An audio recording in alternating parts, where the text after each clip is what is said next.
Alors que le gouvernement d'Elisabeth Borne traverse une crise sans précédent et que la contestation sociale se fait de plus en plus forte, Emmanuel Macron prendra la parole ce mercredi 22 mars.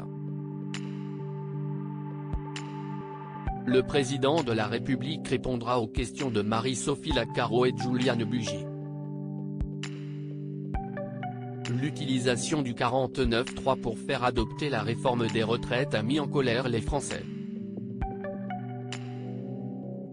Alors que 72% d'entre eux sont contre cette loi, selon un sondage de l'Institut Ellab pour BFM TV, la colère gronde dans les rues du pays.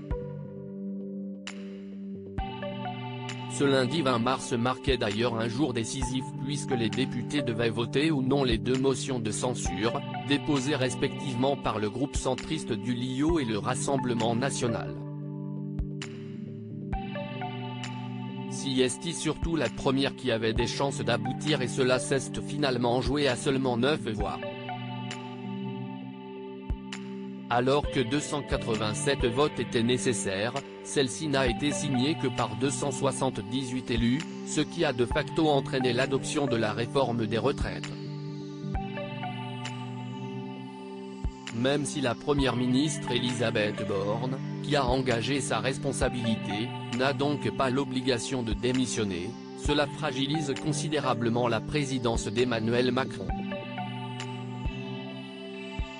Le gouvernement sera-t-il capable d'imposer des lois face à une Assemblée nationale majoritairement dans l'opposition ? Alors qu'il traverse une crise sans précédent depuis qu'il est à la tête de l'État, le successeur de François Hollande va enfin prendre la parole. Emmanuel Macron s'exprimera ce mercredi 22 mars. TF1 et France 2 viennent d'annoncer une interview exceptionnelle du président de la République. Celle-ci sera diffusée ce mercredi 22 mars dans leurs éditions des journaux de 13h. Le mari de Brigitte Macron sera interrogé depuis le palais de l'Élysée par deux journalistes vedettes, Marie-Sophie Lacaro pour la première chaîne du Poste et Juliane Bugier pour celle du service public.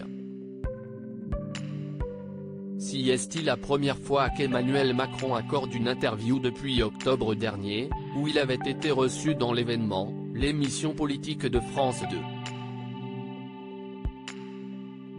À l'époque, plus de 5 millions de téléspectateurs avaient suivi son entretien avec Caroline Roux.